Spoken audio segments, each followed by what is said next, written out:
దానికంటే సమానంగా మీరందరూ ఇంత పెద్ద ఎత్తున ఈ కార్యక్రమానికి వచ్చారంటే మీ అందరికి కూడా ఇటు తెలుగుదేశం అటు జనసేన నాయకులకు కార్యకర్తలకు పేరు పేరున మనస్ఫూర్తిగా నమస్కారాలు, ధన్యవాదాలు. మొట్టమొదటిసారిగా నూతన సంవత్సరం 2024 5 సంవత్సరాలు నరకాన్ని అనుభవించాం. నరకం అంటే తెలియదుగా, నరకాన్ని అనుభవించాం.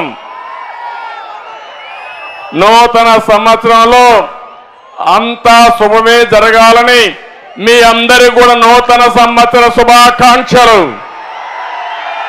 మళ్ళీ సంక్రాంతి వస్తా ఉంది, తెలుగువారి పెద్ద పండుగ.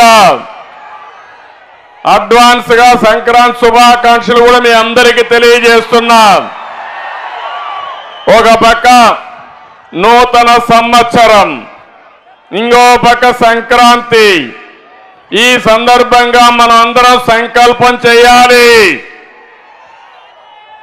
ఈ సైకో ప్రభుత్వాన్ని ఇంటికి పంపించి మళ్ళీ మంచి రోజులు రావాలని, అందుకే ఈరోజు నేను పెట్టిన కార్యక్రమం చూస్తే ఆ రోజు ఎన్టీ రామారావు గారు తెలుగుదేశం పిలుస్తుంది రా కదిలి రా అని పిలిపించారు.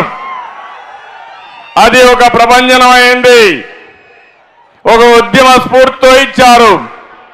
అప్పుడు పార్టీ లేకపోయినా ఆ పార్టీకి సారథులు ప్రజలే సాన్నిధ్యం వహించి గెలిపించే పరిస్థితికి వచ్చారు.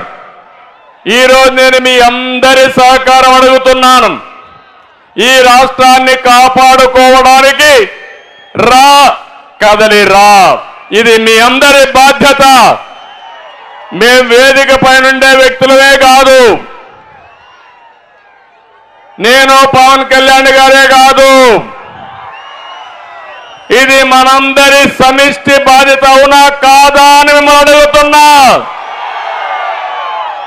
సమిష్టి బాధ్యత అయితే రాష్ట్రాన్ని కాపాడుకుంటామని గట్టిగా చప్పట్లు కొట్టి హర్షాన్ని ఆమోదాన్ని తెలియజేయాలి. ఈరోజు